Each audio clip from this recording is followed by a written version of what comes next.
जय श्री कृष्ण दोस्तों, हर हर महादेव। आप सबका आपके अपने चैनल शिव साधना स्पार्क में बहुत बहुत स्वागत है। दोस्तों, आज के इस वीडियो में हम चैत्र नवरात्रि के विषय पर बात करेंगे। माँ भगवती का आशीर्वाद आप पर और आपके समस्त परिवार पर बना रहे।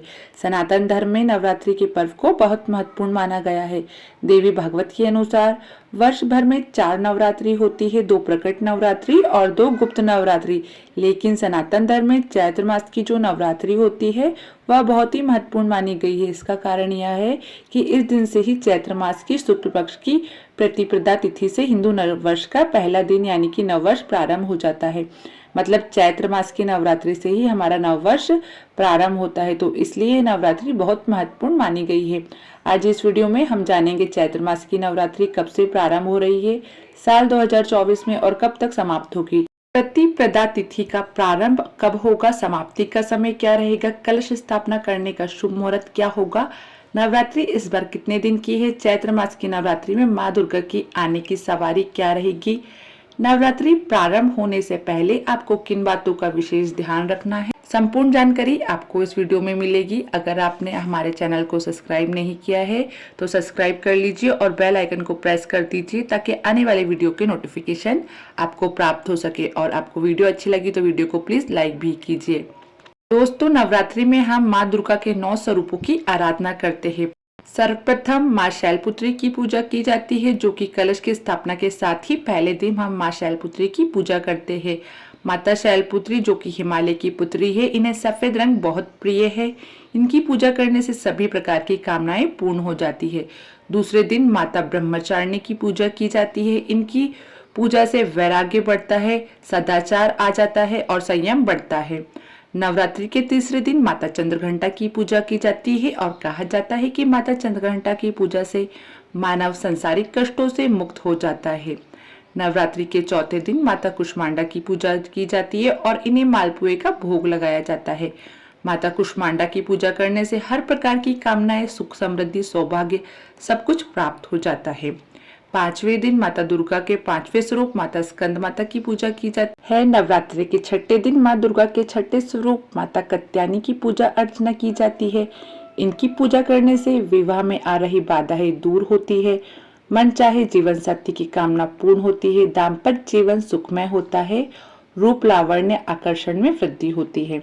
के अनुसार माता कत्यानी ब्रज की अधिश्रेष्ठ देवी है। इनकी पूजा गोपियों ने भी की थी जब उन्हें श्री कृष्ण भगवान का प्रेम चाहिए था। इसलिए मनचाहे जीवन साथी की कामना है या शीघ्र विवाह की कामना है तो माता कत्यानी की आराधना जरूर करनी चाहिए। 7वें दिन यानी कि नवरात्रि के 7वें दिन माता कालरात्रि की पूजा की जाती है और माता कालरात्रि की पूजा करने से शत्रुओं से मुक्ति मिल जाती है। इसके अलावा रोग, दुख, दुर्घटना, अकाल मृत्यु, इस प्रकार के भय से भी मुक्ति मिल जाती है। शनि, राहु, केतु जनित पीड़ा से भी मुक्ति मिलती है। माता कालरात्रि की पूजा नवरात्रि के 7वें दिन करने से कष्टों से मुक्ति मिलती है। नवरात्रि के 8वें दिन माता महागौरी की पूजा की जाती है और महागौरी की पूजा करने से मनुष्य के सभी कष्ट समाप्त हो जाते हैं। घर में सुख समृद्धि आने लग जाती है। सुख समृद्धि, संतान, सौभाग्य की भी ऐसी कामना माता गौरी की पूजा करने से पूर्ण हो जाती है। इसलिए नवरात्रि के 8वें दिन विशेष रूप से माता महागौरी की पूजा की जाती है। नवरात्रि का 9वां दिन बहुत विशेष होता है। इस दिन माँ सिद्धिदात्री की पूजा की जाती है और 9 दिन की जो हमारी आराधना होती है, नवरात्रि में जो हमारी पूजा आराधना करते हैं, मंत्रों का जाप होता है, जो भी कामना लेकर हम पूजा करते हैं वह फल हमें माता सिद्धिदात्री की पूजा से ही प्राप्त होता है। जो नवरात्रि के 9 दिन होते हैं जिसमें हम माता के अलग अलग स्वरूपों की पूजा आराधना करते हैं। हर पूजा का, हर स्वरूप का अपना महत्व होता है। प्रत्येक दिन की पूजा इसलिए महत्वपूर्ण मानी जाती है तो नवरात्रि में प्रतिदिन की पूजा विधि के साथ करना चाहिए। नवरात्रि कब से प्रारंभ है, कब समाप्त हो रही है, तो नवरात्रि चैत्र मास की शुक्ल पक्ष की प्रतिपदा तिथि प्रारंभ होगी 8 अप्रैल को रात्रि 11:50 पर और समाप्त होगी 9 अप्रैल को रात्रि में 8:30 पर। सूर्य उदय कालीन तिथि के अनुसार चैत्र मास की नवरात्रि 9 अप्रैल से प्रारंभ होगी। 9 अप्रैल से और दिन मंगलवार का होगा, तो नवरात्रि की प्रतिपदा तिथि 9 अप्रैल को माता शैलपुत्री की पूजा का दिन है। घट स्थापना की जाएगी इस दिन और चैत्र नवरात्रि का दूसरा दिन यानी कि द्वितीय तिथि 10 अप्रैल को माँ ब्रह्मचारिणी की पूजा करेंगे। 11 अप्रैल तृतीय तिथि जिस दिन हम माँ चंद्रघंटा की पूजा करेंगे। 12 अप्रैल चतुर्थी तिथि के दिन हम माता के चौथे स्वरूप कुष्मांडा की पूजा करेंगे और पंचमी तिथि को हम 13 अप्रैल को माता स्कंद माता की पूजा करेंगे। इस दिन चैत्र नवरात्रि की षष्ठी तिथि होगी 14 अप्रैल को। इस दिन माता कात्यायनी की पूजा करेंगे और चैत्र नवरात्रि की सप्तमी तिथि 15 अप्रैल को माँ कात्ता कालरात्रि की पूजा करेंगे। 15 अप्रैल को अष्टमी तिथि यानी कि महाअष्टमी महागौरी की पूजा करेंगे। फिर कई भक्त अष्टमी तिथि के दिन ही कन्या पूजन करते हैं, हवन इत्यादि भी करते हैं। 16 अप्रैल को अष्टमी तिथि के दिन आप कन्या पूजन हवन कर सकते हैं अष्टमी तिथि का। और नौमी तिथि है चैत्र नवरात्रि 17 अप्रैल को और 17 अप्रैल को हम माँ सिद्धिदात्री की पूजा करेंगे। महानवमी को 17 अप्रैल रामनवमी मनाई जाएगी। भगवान श्री राम का जन्मोत्सव मनाया जाएगा। साल 2024 में नवरात्रि पूरे 9 दिन की है, किसी भी प्रकार की तिथि में घटन नहीं है। पूरे 9 दिन की नवरात्रि हमें प्राप्त हो रही है, जो कि बहुत शुभ माना जाता है।